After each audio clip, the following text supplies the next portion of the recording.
Hi students, போன கிளாஸில் ஃபங்க்ஷன்ஸ்னால் என்ன அப்படிங்கிறத பற்றி லேர்ன் பண்ணிங்க. நம்ம அந்த சாப்டரில் இருக்கிற சின்ன சின்ன ஃபங்க்ஷன்ஸை எக்ஸிக்யூட் பண்ணுறதுக்காக நான் உங்களுக்கு OCamlங்கிற ஒரு ப்ரோக்ராமிங் லாங்குவேஜை பற்றியும் அந்த ப்ரோக்ராமிங் லாங்குவேஜில் எப்படி சின்ன சின்ன ஃபங்க்ஷன்ஸை எழுதி எக்ஸிக்யூட் பண்ணுறது பற்றியும் எக்ஸ்பிளைன் பண்ணியிருந்தேன். அது ரொம்ப யூஸ்ஃபுல்லாக இருந்திருக்கும்னு நினைக்கிறேன். ட்ரை பண்ணி பார்த்துருப்பீங்கன்னு நினைக்கிறேன். அந்த ஃபஸ்ட் சாப்டரை எடுத்து நீங்கள் படிச்சிருப்பீங்கன்னு நினைக்கிறேன். இப்போ உங்களுக்கு இது எவ்வளவு ஈஸியாக இருக்குது அப்படிங்கிறது உங்களுக்கு புரிஞ்சிருக்கும். இந்த கிளாஸில் நம்ம ஃபங்க்ஷன்ஸை பற்றி இன்னும் கொஞ்சம் டெப்த்தாக லேர்ன் பண்ணலாம். ஃபங்க்ஷன் ஸ்பெசிஃபிகேஷனுங்கிறது ரெண்டு பார்ட். ஒன்று ஃபங்க்ஷன் டிக்ளரேஷன், இன்னொன்று ஃபங்க்ஷன் டெஃபனிஷன். ஃபங்க்ஷன் டிக்ளரேஷனுங்கிறது ஒரு ஃபங்க்ஷனை நியூவாக க்ரியேட் பண்ணும்போது ஃபங்க்ஷனுக்கு நேமும் அதுக்கான பெராமீட்டர்ஸையும் டிஃபைன் பண்ணுறது தான் ஃபங்க்ஷன் டிக்ளரேஷன் சொல்லுவோம். ஃபங்க்ஷன் டெஃபனிஷனுங்கிறது அந்த ஃபங்க்ஷனோட பாடியை டிஃபைன் பண்ணுறது தான் ஃபங்க்ஷன் டெஃபனிஷன். இப்போ நம்ம போன கிளாஸில் ஒரு எக்ஸாம்பிள் பார்த்தோம். மேக்ஸ்னு ஒரு ஃபங்க்ஷனை பற்றி சொன்னேன் இல்லையா? Let max X Y equal to if X greater then Y then X else Y. இதுதான் நம்ம எழுதின ஃபங்க்ஷன் இல்லையா? ஸோ இந்த ஃபங்க்ஷனில் லெட் மேக்ஸ் எக்ஸ் ஒய் அப்படி எழுதுகிறோம் இல்லையா? இந்த ஸ்டேட்மெண்ட் தான் ஃபங்க்ஷன் டிக்ளரேஷன். இந்த ஸ்டேட்மெண்ட்டில் மேக்ஸுங்கிறது ஃபங்க்ஷனோட நேம் இல்லையா? ஸோ ஃபங்க்ஷனுக்கு ஒரு நேம் அசைன் பண்ணுறோம். எக்ஸ் ஒய்ங்கிறது பெராமீட்டர், அந்த ஃபங்க்ஷனுக்கான பெராமீட்டரையும் அங்கே நம்ம டிஃபைன் பண்ணுறோம். ஸோ இது ஃபங்க்ஷன் டிக்ளரேஷன். அதுக்கப்புறம் இங்கே ஃபங்க்ஷனில் நீங்கள் ரெண்டு வேல்யூவை பாஸ் பண்ணிங்கன்னா, எக்ஸுக்கும் ஒய்க்கும் வேல்யூவை பாஸ் பண்ணிங்கன்னா அது அந்த எக்ஸ் அண்ட் ஒய் வேல்யூவை வாங்கி என்ன பண்ணுது அப்படிங்கிறத எழுதணும் இல்லையா? If X greater then Y then X or Y அப்படி எழுதுனீங்க இல்லையா? அந்த ஃபங்க்ஷன் பாடி, அதுக்கு ஃபங்க்ஷன் டெஃபனிஷன் அப்படின்னு பேர். நாம் ஒரு ஃபங்க்ஷனை எழுதின உடனே அந்த ஃபங்க்ஷனை நம்ம அப்படியே யூஸ் பண்ண முடியாது இல்லையா? அந்த ஃபங்க்ஷன் நமக்கு எப்போல்லாம் தேவையோ அந்த ஃபங்க்ஷனை நம்ம கால் பண்ணி ஆகணும். அந்த மாதிரி நம்ம ஃபங்க்ஷனை கால் பண்ணுறத ஃபங்க்ஷன் கால் அப்படின்னு சொல்லலாம், இல்லைனா பாசிங் ஆர்குமெண்ட்ஸ் அப்படின்னு சொல்லலாம். பாசிங் ஆர்குமெண்ட்ஸ், அது என்ன சார் ஆர்குமெண்ட்ஸ்? நம்ம 11th கூட படிச்சிருப்போம். Arguments, parameters. ஜென்ரலாக பார்த்தா ரெண்டும் ஒன்று மாதிரி தெரியும், பட் ஆக்சுவலாக பெராமீட்டருங்கிறது வேறு, ஆர்குமெண்ட்டுங்கிறது வேறு. ஒரு ஃபங்க்ஷனை டிஃபைன் பண்ணும்போது பாஸ் பண்ணுற இன்புட்டை வாங்கிறதுக்காக டிஃபைன் பண்ணுறது பெராமீட்டர். அதாவது ஃபங்க்ஷன் டெஃபனிஷனில் இருக்கிறது பெராமீட்டர். ஃபங்க்ஷன் டெஃபனிஷனில் இருக்கிற வேரியபிள்ஸ் பெராமீட்டர். அந்த வேரியபிளுக்கு வேல்யூ நீங்கள் பாஸ் பண்ணுவீங்க இல்லையா மெயின் ப்ரோக்ராம்லேருந்து, அந்த பாஸ் பண்ணுற வேல்யூவுக்கு ஆர்குமெண்ட்டுன்னு பேர். இப்போ உங்களுக்கு புரியுதா ரெண்டுத்துக்கும் இருக்கிற டிஃப்ரென்ஸு? ஒரு ஃபங்க்ஷன் டெஃபனிஷனில் டிஃபைன் பண்ணுற வேரியபிள்ஸ் பெராமீட்டர்ஸ், அந்த வேரியபிள்ஸ்க்கு வேல்யூ பாஸ் பண்ணுவோம் இல்லையா ஃபங்க்ஷன் கால் பண்ணும்போது, அந்த பாஸ் பண்ணுற வேல்யூஸ்க்கு ஆர்குமெண்ட்டுன்னு பேர். பெராமீட்டர்ஸை நம்ம ரெண்டு டைப்பாக டிஃபைன் பண்ணலாம். ஒன்று parameter with data type, parameter without data type. Parameter with data type எப்படி டிஃபைன் பண்ணுறது, பெராமீட்டர் வித்தவுட் டேட்டா டைப் எப்படி டிஃபைன் பண்ணுறதுங்கிறத கூட நம்ம லாஸ்ட் கிளாஸில் நான் சொன்னேன். அதுக்கான சின்டாக்ஸும் உங்களுக்கு சொன்னேன் இல்லையா? ஸோ இப்போ நம்ம மேக்ஸுங்கிற ஒரே ஒரு ஃபங்க்ஷனை வச்சு தான் இந்த ஃபங்க்ஷனை எப்படி டிஃபைன் பண்ணுறதுன்னு பார்த்துருக்கோம். இப்போ இதே parameter with data type, parameter without data டைப்புக்கு வேறு சில எக்ஸாம்பிள் ப்ரோக்ராம்ஸை நம்ம பார்க்கலாம். ஃபஸ்ட்டு பெராமீட்டர்ஸ் வித்தவுட் டேட்டா டைப்பில் ஒரு எக்ஸாம்பிள் பார்க்கலாம். இப்போ நீங்கள் பார்க்குறது ஒரு ஃபங்க்ஷன். ஃபஸ்ட்டு நான் இந்த ஃபங்க்ஷனை பற்றி சொல்லிடுறேன். இங்கே பார்த்தீங்கன்னா தெரியும், 3rd லைன் தான் ஃபங்க்ஷன் டெஃபினேஷன். நம்ம ஏற்கனவே லேர்ன் பண்ணது மாதிரி லெட்டுங்கிறது கீவேர்ட், ஓகே. ரெக்குங்கிறது இது ஒரு ரெக்ரசிவ் ஃபங்க்ஷனுங்கிறத ரெஃபர் பண்ணுது. PWOன்னு கொடுத்துருக்கோம் இல்லையா, இது பவர், இந்த ஃபங்க்ஷனோட நேம் இது. ஸோ இந்த ஃபங்க்ஷன் என்ன பண்ணும் அப்படின்னா, இந்த ஃபங்க்ஷனுக்கு நீங்கள் ரெண்டு வேல்யூ பாஸ் பண்ணணும். இதில் ஏங்கிறது ஒரு பெராமீட்டர், பிங்கிறதும் பெராமீட்டர். ஏங்கிறது பேஸ் வேல்யூ. ஏன்னா இந்த ஃபங்க்ஷனோட பர்பஸே என்னன்னா பவர் கண்டுபிடிக்கிறது, அதாவது a to the power of b, அதான் நம்முடைய வேலை. So a to the power of bங்கிறது எப்படி இருக்கும், இப்படி இருக்கும் இல்லையா? ஸோ இப்போ நீங்கள் ஃபார் எக்ஸாம்பிள் ரெண்டு வேல்யூ பாஸ் பண்ணுறீங்கன்னு வச்சுங்க. தட் இஸ் ஏவோட வேல்யூவா 5ன்னு பாஸ் பண்ணுறீங்க, பியோட வேல்யூவா 2ன்னு பாஸ் பண்ணீங்கன்னு வச்சுங்களேன். அது என்ன எப்படி எடுத்துக்கும் அப்படின்னா a to the power of b, that is என்ன எப்படி எடுத்துக்கும், அதை 5 to the power of 2ன்னு எடுத்துக்கும். அப்போ 5 to the power of 2ன்னா எவ்வளவு, 5 into 5, அப்போ நமக்கு ஃபைனல் ஆன்சர் 25 அப்படின்னு வரணும். ஸோ இதுதான் இந்த ஃபங்க்ஷனோட எய்ம். ஸோ அப்போ எனக்கு பவர் கண்டுபிடிக்கணும்னா ரெண்டு வேல்யூ வேணும். ஏன்னா ரெண்டு வேல்யூ, ஒன்று பேஸ் வேல்யூ, இன்னொன்று அதோட எக்ஸ்போனன்ட் வேல்யூ. அதுதான் இங்கே நம்ம ரெஃபர் பண்ணியிருக்கோம். ரெண்டு பெராமீட்டர் நீங்கள் ரெண்டு வேல்யூ அதுக்கு பாஸ் பண்ணணும் இந்த ஃபங்க்ஷனை கால் பண்ணும்போது. ஸோ இந்த ரெண்டு வேல்யூ நீங்கள் பாஸ் பண்ணீங்க அப்படின்னா a to the power of bங்கிறத கால்குலேட் பண்ணி நமக்கு ஃபைனலாக ஆன்சரை இந்த ஃபங்க்ஷன் ரிட்டர்ன் பண்ணோம். ஸோ அது எப்படி கால்குலேட் பண்ணி எப்படி அந்த ஆன்சர் ரிட்டர்ன் பண்ணுது அப்படிங்கிற பாடி ஆஃப் த கோடு தான் இப்போ நீங்கள் இந்த ஸ்க்ரீனில் பார்த்துட்டு இருக்கிறது. இது ஒரு ரிகர்சிவ் ஃபங்க்ஷன். ஸோ இந்த ரிகர்சிவ் ஃபங்க்ஷன் எப்படி ஒர்க் பண்ண போகுது அப்படிங்கிறத நான் உங்களுக்கு எக்ஸ்பிளைன் பண்ணுறேன். அதுக்கு முன்னாடி மேலே பார்த்தீங்கன்னா ரெண்டு லைன் இருக்கு. அதில் ரிக்வயர்ஸ் அப்படின்னு இருக்கு இல்லையா, ரிக்வயர்ஸ் அப்படின்னு இருக்கிற இந்த ஸ்டேட்மெண்ட்டுக்கு என்ன பேருன்னா ப்ரீ கண்டிஷன் அப்படின்னு பேர். ப்ரீ கண்டிஷன் தமிழ்ல இதை என்ன சொல்லலாம்னா முன் நிபந்தனை அப்படி சொல்லலாம். அப்படின்னா என்ன சார் அப்படின்னா, நாம ஃபங்க்ஷனுக்கு வேல்யூஸை பாஸ் பண்ண போறோம். தட் இஸ் ஆர்குமெண்ட்ஸ் பாஸ் பண்ண போறோம் இல்லையா. நம்ம பாஸ் பண்ண போற ஆர்குமெண்ட் எந்த மாதிரி இருக்கணும் அப்படிங்கறத டிஸ்கிரைப் பண்றது தான் ப்ரீ கண்டிஷன்ஸ்ங்கிறது. ரிக்வயர்ஸ் அப்படின்னு நீங்க எழுதியிருக்கோம்ல, ரிக்வயர்ஸ்னா என்ன, தமிழ்ல என்ன மீனிங்? ரிக்வயர்ஸ் அப்படின்னா நமக்கு தேவை அப்படின்னு அர்த்தம். நமக்கு என்ன தேவை? இப்போ இந்த ஃபங்க்ஷன் வந்து ஒரு power function, a to the power of b இருக்கணும். ஸோ எக்ஸ்போனன்ட் எப்பவுமே எப்படி இருக்கணும் அப்படின்னா 0 ஆர் கிரேட்டர் 0 வேல்யூவா இருக்கணும். அதாவது நெகட்டிவ் வேல்யூஸ் இருக்கக்கூடாது. அதுதான் இதோட கண்டிஷன். இதுதான் இதோட ப்ரீ கண்டிஷன்ங்கிறது. ஸோ அப்ப பி வேல்யூ எப்படி இருக்கணும் அப்படிங்கறத இங்க டிஸ்கிரைப் பண்ணிடணும். பட் ஆக்சுவலா இந்த லைன் எல்லாம் வந்து நீங்க ரிக்வயர்ஸ் ரிட்டர்ன்ஸ் எல்லாம் எழுதுறீங்க இல்லையா, இதெல்லாம் வந்து என்னன்னா இது இந்த ஃபங்க்ஷனோட ஒரு பார்ட் கிடையாது. இந்த ஃபங்க்ஷனை நம்ம ஹேண்டில் பண்றதுக்கு முன்னாடி நமக்கு கொடுத்துருக்க ஒரு நோட்ஸ் அப்படி எடுத்துக்கலாம் இதை. ஏன்னா இதெல்லாம் கமெண்ட். அது எப்படி சார் கமெண்ட்னு சொல்றீங்க? இங்க பாத்தீங்கன்னா ஒரு பிராக்கெட் போட்டு ஒரு ஸ்டார் போட்டிருக்கு இல்லையா, இந்த மாதிரி இருந்ததுன்னா இந்த பிராக்கெட் போட்டு ஸ்டார் போட்டு பிராக்கெட் இதுக்கு உள்ள இருக்கிறதெல்லாம் கமெண்ட்ஸ். கமெண்ட்னா என்னன்னு நீங்க 11th படிச்சிருப்போம் நம்ம C++ல.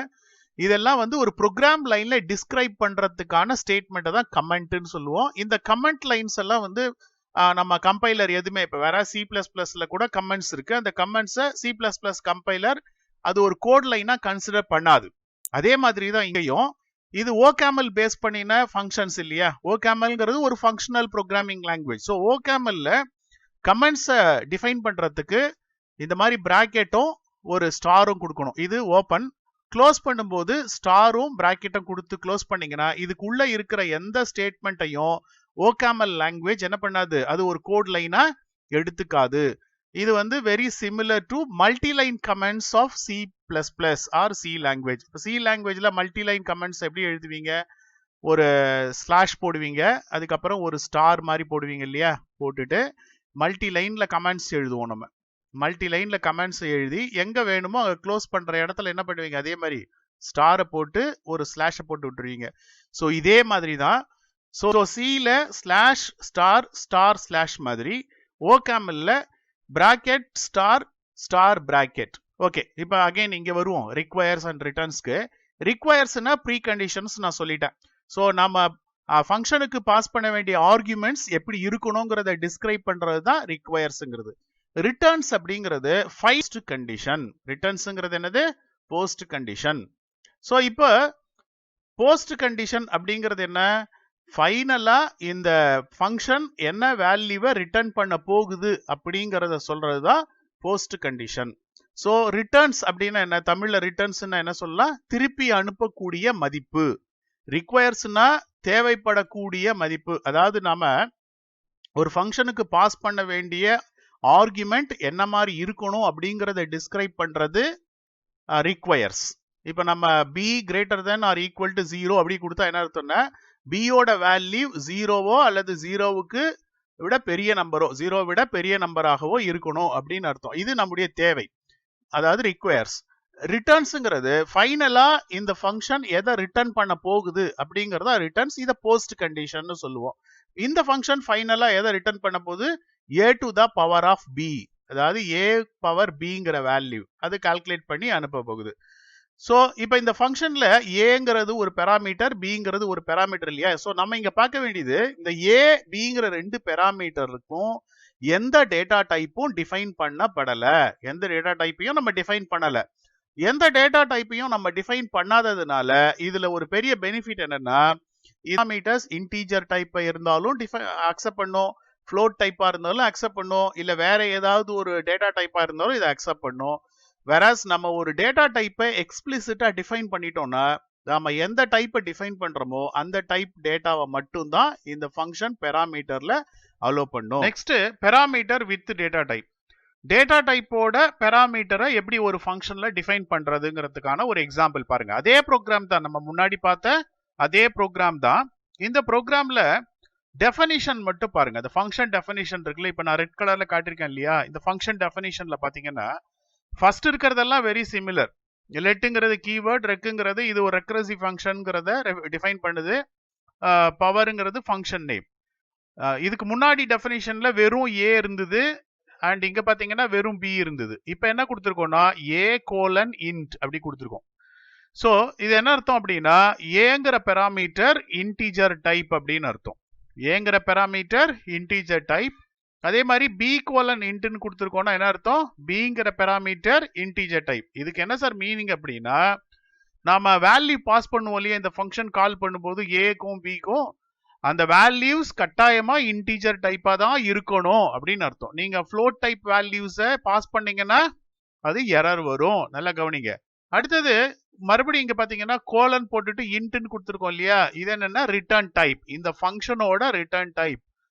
நம்ம ஒரு விஷயம் நல்லா கவனிங்க, பெராமீட்டர் ரெண்டுமே வந்து டைப் நம்ம டிஃபைன் பண்ணிடுறோம். ஏங்கிற பெராமீட்டர் இன்டீஜர், பிங்கிறதும் இன்டீஜர் அப்படின்னா வர ஆன்சர் ஃபைனலா இன்டீஜரா தானே இருக்கும். நீங்க மேத்தமெட்டிக்கலா பாத்தீங்கன்னா சில mathematical calculations, say for example வந்து அடிஷன், சப்ட்ராக்ஷன் இதெல்லாம் பாத்தீங்கன்னா, ஈவன் மல்டிப்ளிகேஷன் கூட பாத்தீங்கன்னா இன்டீஜர் வேல்யூஸை ரெண்டு, அதாவது ஏ பிங்கிற ரெண்டு இன்டீஜர் வேல்யூவையும் நீங்க ஆட் பண்ணீங்கன்னா வர ஆன்சர் இன்டீஜரா தான் இருக்கும். அதே மாதிரி சப்ட்ராக்ஷன்லயும் இன்டீஜர் தான் இருக்கும். அதே மாதிரி மல்டிப்ளிகேஷன்லயும் ரெண்டு இன்டீஜர் வேல்யூவை மல்டிப்ளை பண்ணீங்கன்னா வர ஆன்சர் இன்டீஜரா தான் இருக்கும். டிவிஷன்ல மட்டும்தான் இந்த ரூல் வயலேட் ஆகும். ரெண்டு இன்டீஜர் வேல்யூவை நீங்க டிவிஷன்ல இப்போ வந்து டினாமினேட்டர், நியூமரேட்டர் ரெண்டுலயுமே இன்டீஜரா இருந்தாலும் வர்ற ஆன்சர் இன்டீஜரா தான் இருக்கணும்னு எந்த நெசசிட்டியும் இல்லாத ஃப்ளோட்டிங் நம்பராகவும் இருக்கலாம். ஓகே சரி, இப்போ இது மறுபடியும் இங்க வருவோம். இதுல வந்து பாத்தீங்கன்னா ஏங்கிறது இன்டீஜர் டைப் பெராமீட்டர், பிங்கிறது இன்டீஜர் டைப் பெராமீட்டர். ஸோ இது ரெண்டுமே இன்டீஜர் டைப்பா இருக்கிறதுனால அல்டிமேட்டா இந்த ஃபங்க்ஷனோட ரிட்டர்ன் வேல்யூ இன்டீஜரா தான் இருக்கும். ஸோ இன்டீஜர் டைப்பை எக்ஸ்பிளிசிட்டா டிஃபைன் பண்ணணுங்கிற நெசசிட்டி இல்லை, இருந்தாலும் கூட இந்த டெஃபினிஷன்ல நம்ம என்ன பண்றோம், இன்ட் அப்படின்னு கொடுக்குறோம். ஸோ இங்க இருக்கிற இன்ட்டுங்கிறது எதை ரெஃபர் பண்ணுது, இந்த ஃபங்க்ஷனோட பவருங்கிற ஃபங்க்ஷனோட ரிட்டர்ன் டைப்பை ரெஃபர் பண்ணுது. ஓகே, இப்போ நாம இத முன்னாடி யூஸ் பண்ணின எக்ஸாம்பிளோட ஒரு சின்ன கம்பாரிசன் தான், வேற ஒன்றும் இல்லை. இதுக்கு என்ன டிஃபரன்ஸ் பார்த்தாலே தெரியும் உங்களுக்கு. இங்க ஏபிங்கிற பெராமீட்டர் மட்டும் இருக்கு, வேறாஸ் இங்க ஏபிங்கிற பெராமீட்டரோட அந்த பெராமீட்டரோட டேட்டா டைப்பும் டிஃபைன் ஆயிருக்கு. ஸோ இப்போ உங்களுக்கு ஓரளவு கிளியரா புரிஞ்சிருக்கும்னு நினைக்கிறேன். ஒரு நெக்ஸ்ட் இந்த ஃபங்க்ஷன் கால் பண்ணும்போது இந்த ஃபங்க்ஷன் எப்படி எக்ஸிக்யூட் ஆகும் அப்படிங்கிறத பார்க்கணும். இந்த ஃபங்க்ஷன் ஒரு ரெக்கரசிவ் ஃபங்க்ஷனா இருக்கிறதுனால, ரிகர்சிவ் ஃபங்க்ஷன்னா என்ன, ரிகர்சிவ் ஃபங்க்ஷன் எப்படி ஒர்க் பண்ணும் அப்படிங்கிறத இந்த எக்ஸாம்பிள் வச்சு எக்ஸ்பிளைன் பண்றேன்.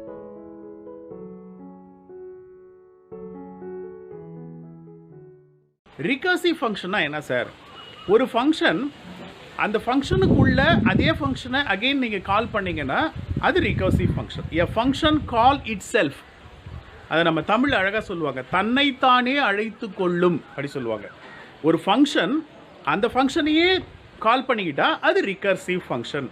ரிகர்சிவ் ஃபங்க்ஷனோட மெயின் எய்ம் என்னன்னா, ஒரு பெரிய ப்ராப்ளத்தை எவ்வளவு சின்ன ப்ராப்ளமா அதை வந்து ரெடியூஸ் பண்ண முடியுமோ அவ்வளோ சின்ன ப்ராப்ளமா ரெடியூஸ் பண்ணி, சின்ன சின்ன ப்ராப்ளமா ரெடியூஸ் பண்ணிட்டு அந்த கடைசியில இருக்கிற சின்ன ப்ராப்ளத்துல இருந்து அப்படியே சால்வ் பண்ணிக்கிட்டே வந்தா அந்த என்டையர் ப்ராப்ளம் சால்வ் ஆயிடும். அந்த தேரி பேஸ் பண்ணி தான் ரிகர்சிவ் ஃபங்க்ஷன்ஸ் வேலை செய்யுது.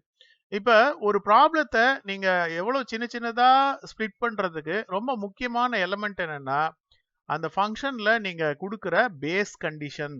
இங்க b ஈக்குவல் டு 0 இருக்கு இல்லையா, இதுதான் பேஸ் கண்டிஷன்.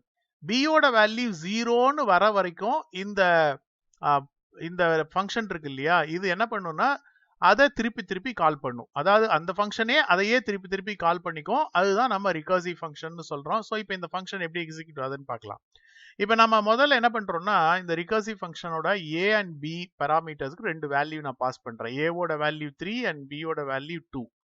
இப்போ பாருங்க, இப்போ body of function if B equal to 0 base condition இல்லையா அது இஃப் பி அதாவது பியோட வேல்யூ 0வாக இருந்தால் 1ங்கிற வேல்யூவை அது ரிட்டர்ன் பண்ணும் அப்படி இல்லை அப்படின்னா இங்க பாத்தீங்கன்னா தெரியும் அப்படி இல்லைன்னா ஏ இன்ட்டு அகைன் அந்த ஃபங்க்ஷனை திருப்பி கால் ஆகும் A into power of AB அப்படின்னு வரணும் இல்லையா இப்போ இந்த ஃபர்ஸ்ட் கேஸ்க்கு வருவோம் so A equal to 3 B equal to 2 பியோட வேல்யூ 2 இருக்கு பட் இங்க பேஸ் கண்டிஷனை கொடுத்துருக்கோம் இஃப் பி ஈக்குவல் டு 0 அப்ப இட் இஸ் நாட் 0 இல்லையா பியோட வேல்யூ 2ங்கிறதுனால அப்ப இந்த கண்டிஷன் ஃபால்ஸ் பேஸ் கண்டிஷன் இப்போ ஃபால்ஸ் ஃபால்ஸ்னா நேரா எங்க வந்துரும் எல்ஸ் பார்ட்டுக்கு வந்துரும் எல்ஸ் பார்ட்ல நம்ம என்ன கொடுத்துருக்கோம் ஏ இங்க பாத்தீங்கன்னா தெரியும் ஏ இன்ட்டு ஏவோட வேல்யூ 3 அதனால இங்க 3ன்னு கொடுத்துருக்கோம் இல்லையா a into power of a B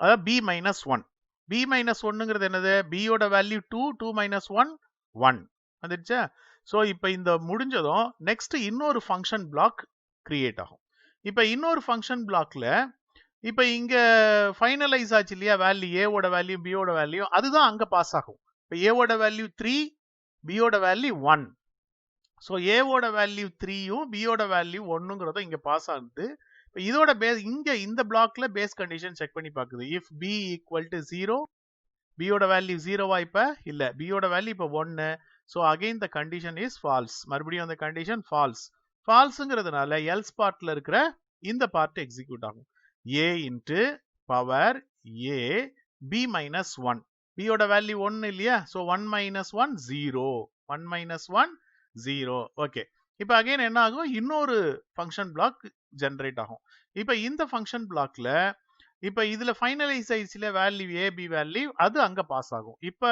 இந்த ஃபங்க்ஷன்ல இந்த ஃபங்க்ஷன் பிளாக்ல ஏ பிக்கு என்ன வேல்யூ ஃபைனலைஸ் ஆச்சு ஏவோட வேல்யூ கான்ஸ்டன்டா இருக்கு அது சேஞ்ச் ஆகவே இல்லை ஸோ ஏவோட வேல்யூ 3 பியோட வேல்யூ 0 இல்லையா ஸோ இப்போ அந்த வேல்யூ தான் இந்த ஃபங்க்ஷனுக்கு பாஸ் ஆகுது so A equal to 3 B equal to 0 இப்போ பியோட வேல்யூ 0 அப்படின்னு இருக்கு கண்டிஷன் பேஸ் கண்டிஷன் பாருங்க இஃப் பி ஈக்குவல் டு 0 இப்போ இங்க கண்டிஷன் ட்ரூவா ஃபால்ஸா condition absolutely true so if B equal to 0ன்னு இருந்ததுனால இந்த ஃபங்க்ஷன் என்ன வேல்யூவை ரிட்டர்ன் பண்ணும் 1ங்கிற வேல்யூவை ரிட்டர்ன் பண்ணும் எல்ஸ் பார்ட்டே என்ன ஆகாது எக்ஸிக்யூட் ஆகாது ஓகே இப்போ இந்த ஃபங்க்ஷன் ஃபைனலா என்ன பண்ணும் 1ங்கிற வேல்யூ ரிட்டர்ன் பண்ணும் இந்த ஃபங்க்ஷன் எப்போ 1ங்கிற வேல்யூ ரிட்டர்ன் பண்ணுச்சு இந்த ஃபங்க்ஷனுக்கு ஏவோட வேல்யூ 3 பியோட வேல்யூ 0ன்னு இருக்கும்போது இந்த ஃபங்க்ஷனோட ரிட்டர்ன் பண்ண வேல்யூ எவ்வளவு 1 அப்படியே ரிவர்ஸ்ல வாங்களேன் ரிவர்ஸ்ல வந்து அப்படியே இங்க பாருங்க ஸோ இப்போ ஏ பியோட வேல்யூ எவ்வளவா இருக்கு 0வா இருக்கு அப்ப ஏ 3 பியோட வேல்யூ அதாவது பி 0ன்னு வேல்யூ இருக்கும்போது இந்த இந்த இது ஒரு ஃபங்க்ஷன் தானே இது ஸோ இந்த என்டையர் ஃபங்க்ஷனும் என்ன வேல்யூவை ரிட்டர்ன் பண்ணிருக்கு இப்போதைக்கு 1ங்கிற வேல்யூவை ரிட்டர்ன் பண்ணிருக்கு இந்த என்டையர் ஃபங்க்ஷனும் என்ன வேல்யூ ரிட்டர்ன் பண்ணிருக்கு 1ங்கிற வேல்யூ ரிட்டர்ன் பண்ணிருக்கு அப்போ a that is 3 into 1 3 into 1 what 3 so இந்த ஃபங்க்ஷன் என்ன ரிட்டர்ன் பண்ணும் 3ங்கிறத ரிட்டர்ன் பண்ணும் 3ங்கிறது எப்போ ரிட்டர்ன் ஆயிருக்கு ஏவோட வேல்யூ 3 பியோட வேல்யூ 1ன்னு இருக்கும்போது இந்த ஃபங்க்ஷன் 3ங்கிற வேல்யூவை ரிட்டர்ன் பண்ணுது ஸோ இப்போ இந்த ரிசல்ட் என்ன ஆகும் நேரா இந்த ஃபங்க்ஷனுக்கு பாஸ் ஆகும் அப்படியே ரிவர்ஸ்ல வரும் ரிகர்சிவ் ஃபங்க்ஷன்ல இப்போ இங்க அகைன் பாருங்க இப்போ a 3 into power 3 of 1 power 3 of 1ங்கிறது இந்த ஃபங்க்ஷன் இல்லையா பவர் 3 1ன்னு இருக்கும்போது பவர் 3 1ன்னு இருக்கும்போது இந்த ஃபங்க்ஷன் எவ்வளவு ரிட்டர்ன் பண்ணுது 3ங்கிற வேல்யூவை பவர் 3 1ன்னு இருக்கும்போது ஃபங்க்ஷன் எவ்வளவு ரிட்டர்ன் பண்ணும் 3ங்கிற வேல்யூவை ரிட்டர்ன் பண்ணும் ஸோ இந்த ஃபங்க்ஷன் 3 இன்ட்டு 3 என்னது 9 இதுக்கு மேல இல்லை இல்லையா ஸோ அல்டிமேட்டா இந்த ஃபங்க்ஷனோட ரிசல்ட் என்ன வரும் 3 இன்ட்டு 3 9 ஸோ அப்போ உங்களுக்கு தெரியுது இல்லையா என்னன்ட்டு so 2 to the power of sorry so 3 to the power of 2ங்கிறது எவ்வளவு 9 இது புரியுதா உங்களுக்கு ஸோ இப்போ இந்த ரிகர்சிவ் ஃபங்க்ஷன் எப்படி ஒர்க் பண்ணுது அப்படிங்கிறது ஓரளவுக்கு உங்களுக்கு ஐடியா மறுபடியும் ரீகால் ஆயிருக்கும்னு நினைக்கிறேன் பிகாஸ் இதெல்லாம் நீங்க 11th லேர்ன் பண்ணிருக்கீங்க வெரி சிம்பிள் ரெண்டு விஷயம் நல்லா ஞாபகம் வச்சுங்க ஒன்னு என்னன்னா base condition recursive function base condition ட்ரூங்கிறது வரைக்கும் ஃபார்வர்ட் டைரக்ஷன்ல போகும் அகைன் சொல்றேன் கேளுங்க பேஸ் கண்டிஷன் ட்ரூ அப்படின்னு வர வரைக்கும் ஃபார்வர்ட் டைரக்ஷன்ல ஒவ்வொரு பிளாக் ஆஃப் ஃபங்க்ஷனா ஜெனரேட் ஆகிட்டே போகும் எப்போ பேஸ் கண்டிஷனோட வேல்யூ ட்ரூன்னு வந்துருச்சோ அதுக்கப்புறமா ஒவ்வொரு பிளாக்கும் அப்படியே ரிவர்ஸில், அதாவது இந்த பிளாக்கோட ரிசல்ட்டு அதுக்கு ப்ரீவியஸாக இருக்கிற பிளாக்குக்கு ரெப்ரசன்ட் ஆகும், இந்த பிளாக்கோட ரிசல்ட்டு அதுக்கு ப்ரீவியஸாக இருக்கிற பிளாக்குக்கு ரெப்ரசன்ட் ஆகும். ஸோ அந்த மாதிரி ஃபைனலாக நமக்கு ஆன்சர் வர வரைக்கும் அது ரிவர்ஸில் ரெப்ரசன்ட் ஆகிட்டு இருக்கும். ஸோ ரிகர்சிவ் ஃபங்க்ஷன்ஸுங்கிறது ரொம்ப சிம்பிள், இது ரொம்ப பவர்ஃபுல்லான ஒரு டூல். இப்போ நம்ம பார்த்தோம் இல்லையா இந்த ரிகர்சிவ் ஃபங்க்ஷன், இதை நம்ம ஓகேமல் கம்பைலரில் ரன் பண்ணி பார்க்கலாம். நம்ம எழுதின ஃபங்க்ஷன் கரெக்ட் தானா அப்படின்னு இப்போ செக் பண்ணி பார்த்துக்கலாம். ஸோ இப்போ ஓகேமல் கம்பைலரில் அந்த கோடை அப்படியே ஜஸ்ட் டைப் பண்ணுங்க.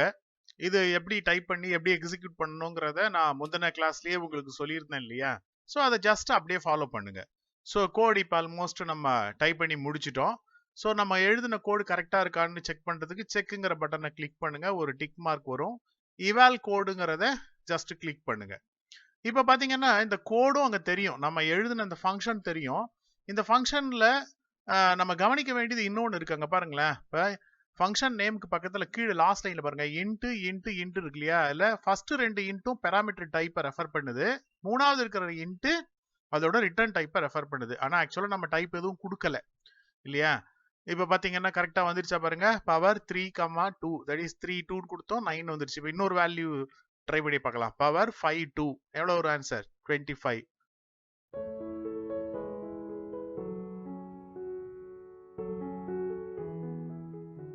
இப்போ என் கையில் என்ன இருக்குன்னு உங்களுக்கு தெரியும், இது ஒரு ரிமோட் கண்ட்ரோல், ரிமோட். ஓகே, இந்த ரிமோட்டில் நிறைய பட்டன்ஸ் இருக்கு இல்லையா? இந்த ரிமோட்டில் ஒவ்வொரு பட்டனுக்கும் ஒரு வேலை இருக்கும். இப்போ நீங்கள் சேனல் மாற்றுறதுன்னா ஒரு பட்டனை ப்ரெஸ் பண்ணுவீங்க, வால்யூமை இன்க்ரீஸ் பண்ணுறதுக்கோ டிக்ரீஸ் பண்ணுறதுக்கோ அதுக்கான பட்டனை ப்ரெஸ் பண்ணுவீங்க. அப்போ ஒவ்வொரு பட்டனுக்கும் ஒரு ஃபங்க்ஷன் உள்ளே டிஃபைன் ஆகிருக்கு இல்லையா? ஆனால் இங்கே நீங்கள் இந்த ரிமோட்டை பார்க்கும்போது உங்களுக்கு இதில் ஏதாவது ஃபங்க்ஷன் டிஃபைன் ஆகிருக்க மாதிரி ஏதாவது தெரியுதா உங்களுக்கு? இல்லை, இது ஜஸ்ட்டு ஒரு இன்டர்ஃபேஸ் மட்டும்தான் தெரியுது. இது ஒரு இன்டர்ஃபேஸ்ன்னு நமக்கு தெரியும். இந்த இன்டர்ஃபேஸில் மல்டிபிள் ஃபங்க்ஷன்ஸ் இருக்குது. இப்போ எனக்கு சேனலை மாற்றணும், இல்லை வால்யூம் இன்க்ரீஸ் பண்ணணும் டிக்ரீஸ் பண்ணணும்னா அதுக்கு எந்த பட்டனோ அந்த பட்டனை ப்ரெஸ் பண்ணால் எனக்கு அதுக்கான ஃபங்க்ஷன் ஆக்டிவேட் ஆகும். இதுக்கு பேர் இம்ப்ளிமெண்டேஷன். நல்லா கவனிங்க, ரொம்ப சிம்பிள் கான்செப்ட். இன்டர்ஃபேஸுங்கிறது ஒரு போர்ட்டல், கலெக்ஷன் ஆஃப் ஃபங்க்ஷன்ஸ். இன்டர்ஃபேஸுங்கிறது கலெக்ஷன் ஆஃப் ஃபங்க்ஷன்ஸ். இம்ப்ளிமெண்டேஷனுங்கிறது அதில் இருக்கிற ஒவ்வொரு ஒரு ஃபங்க்ஷனையும் நம்ம ஆக்டிவேட் பண்ணுறது தான் இம்ப்ளிமெண்டேஷன் சொல்கிறோம். ஆக்சுவலாக ரிமோட்டுக்கும் கம்ப்யூட்டர் ப்ரோக்ராமுக்கும் என்ன சார் சம்மந்தம் அப்படின்லாம் கேட்கக்கூடாது. இது ஒரு எலக்ட்ரானிக் டிவைஸ், இதுக்குள்ளேயும் ஒரு போர்டு இருக்கும், அந்த போர்டுக்குள்ளே சிப் இருக்கும், அந்த சிப்புலையும் கம்ப்யூட்டர் ப்ரோக்ராம் தான் இருக்கும். ஒவ்வொரு ஆக்ஷனுக்கும் ஒரு சின்ன ஃபங்க்ஷன் எழுதி வச்சுருப்பாங்க. நீங்கள் இதை ப்ரெஸ் பண்ணும்போது, இந்த பட்டனை ப்ரெஸ் பண்ணும்போது, கரஸ்பாண்டிங் பட்டனை ப்ரெஸ் பண்ணும்போது, அந்த பட்டனை ப்ரெஸ் பண்ணிங்கன்னா நீங்கள் அந்த ஃபங்க்ஷனை ஆக்டிவேட் பண்ணுறீங்க அப்படின்னு அர்த்தம். வேறாஸ் நீங்கள் சாதாரணமாக ஒரு ரிமோட்டை பார்க்கும்போது உங்களுக்கு அதோட ஃபங்க்ஷன்ஸ் என்னென்ன அப்படிங்கிறது, உள்ளே என்னென்ன ஃபங்க்ஷன்ஸ் இருக்குது அப்படிங்கிறத நம்ம வெளியில் பார்த்து தெரிஞ்சிக்க முடியாது. இது ஒரு கலெக்டிவான எலமெண்ட்டு. ஸோ அதான் இன்டர்ஃபேஸ்ன்னு சொல்கிறோம். இதுக்குள்ளே மறைஞ்சி இருக்கிற ஒவ்வொரு ஆக்ஷனையும் இம்ப்ளிமெண்டேஷன் அப்படின்னு சொல்கிறோம்.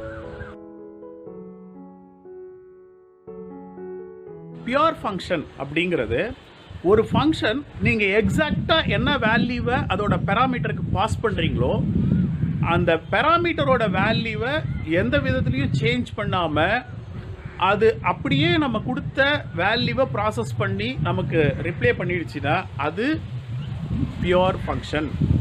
இப்போ நீங்கள் ஒரு வேல்யூவை கொடுத்து அந்த வேல்யூ சேஞ்ச் ஆகிடுச்சு, அந்த வேல்யூவோட ஸ்டேட் சேஞ்ச் ஆகிடுச்சு அப்படின்னா அது இம்பியூர் ஃபங்க்ஷன். இதுவும் ரொம்ப சிம்பிள் கான்செப்ட் தான். இப்போ ஒரு ஃபார் எக்ஸாம்பிள் ஸ்கொயர் ரூட்னு ஒரு ஃபங்க்ஷன் இருக்குது. இப்போ நீங்கள் ஸ்கொயர் ரூட் ஃபங்க்ஷனை கால் பண்ணும்போது நீங்கள் என்ன வேல்யூ பாஸ் பண்ணுறீங்களோ நீங்கள் பாஸ் பண்ணுற வேல்யூவில் எந்த சேஞ்சும் இருக்காது. ஜஸ்ட் அந்த வேல்யூக்கு ஈக்குவலண்ட்டான ஸ்கொயர் ரூட்டை மட்டும் அது ரிட்டர்ன் பண்ணிடும். நீங்கள் அதே வேல்யூவை திருப்பி நீங்கள் கால் பண்ணாலும் அதே ஆன்சர் தான் வரும். ஸோ பியூர் ஃபங்க்ஷனில் நீங்கள் ஒரு ஆர்குமெண்ட் ஒரே ஆர்குமெண்ட்டை நீங்கள் எத்தனை நம்பர் ஆஃப் டைம்ஸு ஒரு ஃபங்க்ஷனுக்கு பாஸ் பண்ணாலும் ஒரே ரிசல்ட் தான் நமக்கு வரும். இதே இம்பியூர் ஃபங்க்ஷனாக இருந்தால் நீங்கள் ஒரு ஆர்கியூமெண்ட்டை மல்டிபிள் டைம்ஸ் இன்புட் பண்ணிங்கன்னா ஒவ்வொரு முறையும் ஒவ்வொரு ரிசல்ட்டை அந்த ஃபங்க்ஷன் ரிட்டர்ன் பண்ணும். அது இம்பியூர் ஃபங்க்ஷன். புரியுதா உங்களுக்கு? ஸோ பியூர் ஃபங்க்ஷனாக இருந்தால் அந்த ஃபங்க்ஷனுக்கு நம்ம பாஸ் பண்ணுற ஆர்கியூமெண்ட்டை நீங்கள் எத்தனை டைம்ஸ் பாஸ் பண்ணாலும் அதோட ஆன்சர் ஒன்றா தான் இருக்கும். வேறாஸ் இம்பியூர் ஃபங்க்ஷன் நீங்கள் ஒரு பெராமீட்டருக்கு பாஸ் பண்ணுற ஆர்கியூமெண்ட் மல்டிபிள் டைம்ஸ் பாஸ் பண்ணிங்கனாலும் ஒவ்வொரு முறையும் ஒவ்வொரு ஆன்சர் வரும். அதனால் அது இம்பியூர் ஃபங்க்ஷன். இந்த ஒவ்வொரு முறையும் ஒவ்வொரு ரிசல்ட் வருது இல்லையா, அதுதான் அதோட சைடு எஃபெக்ட். ஸோ பியூர் ஃபங்க்ஷன்ஸ்க்கு சைடு எஃபெக்ட் எதுவும் இல்லை, வேறாஸ் இம்பியூர் ஃபங்க்ஷன்ஸ்க்கு இது சைடு எஃபெக்ட்.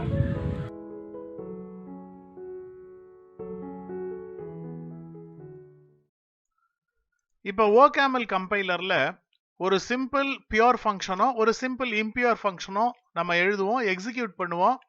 ஸோ அது ரிசல்ட்ல இருந்து இம்பியூர் ஃபங்க்ஷன்னா என்ன, பியூர் ஃபங்க்ஷன்னா என்ன, இது ரெண்டுத்துக்குமான டிஃபரன்ஸ் என்னங்கிறத நீங்கள் ரொம்ப ஈஸியாக புரிஞ்சுக்கலாம்.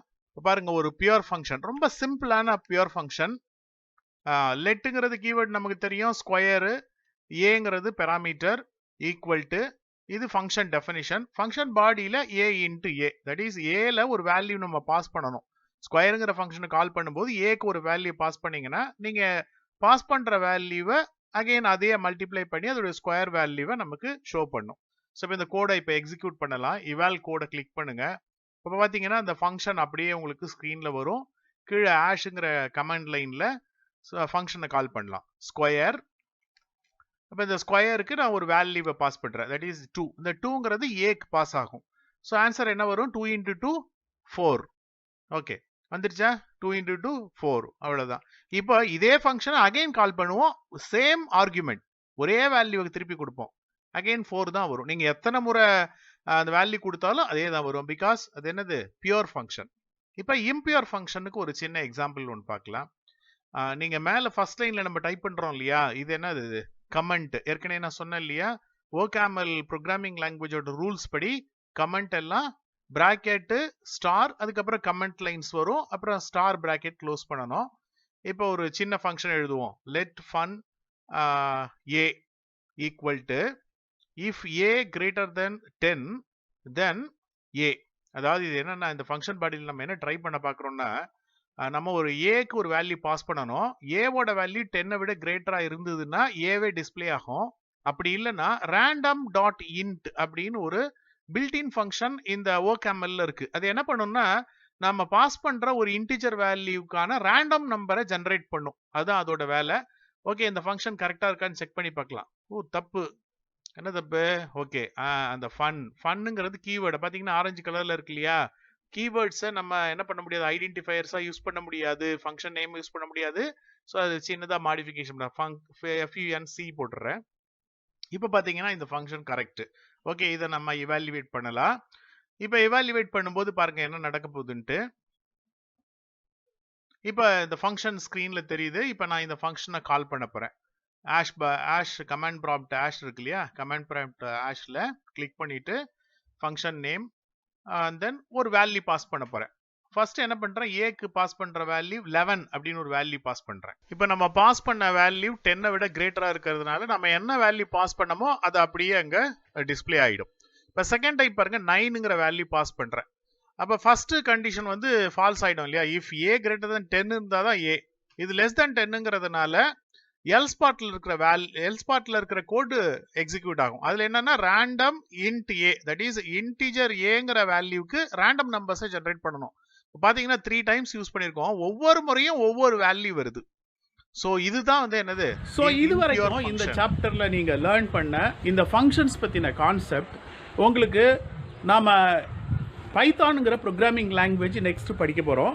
அது படிக்கும்போது ரொம்ப யூஸ்ஃபுல்லாக இருக்கும். ஸோ இந்த சாப்டரை இன்னும் ஒரு முறை நீங்கள் புக்கில் இருக்கிற கண்டென்ட்டை நல்லா படித்து பாருங்கள். இதில் நான் எக்ஸ்பிளைன் பண்ணியிருக்கிற இந்த கோடெல்லாம் அந்த OCaml கம்பைலர் கிடச்சிதுன்னா அதில் நீங்கள் எக்ஸிக்யூட் பண்ணி பாருங்கள். ஸோ இந்த சாப்டர் உங்களுக்கு ரொம்ப ஒரு ஈஸியான சாப்டராக இருக்கும்.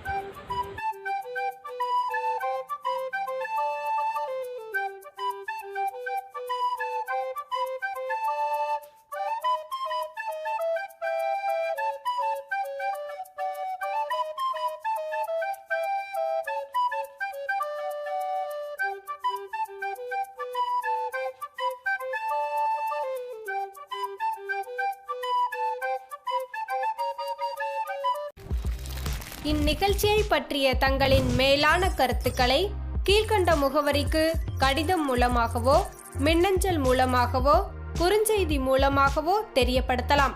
அனுப்ப வேண்டிய முகவரி: சிறப்பு அலுவலர், கல்வி தொலைக்காட்சி, 8ஆம் தளம், அண்ணா நூற்றாண்டு நூலகம், காந்தி மண்டப சாலை, கோட்டூர்புரம், சென்னை 6085.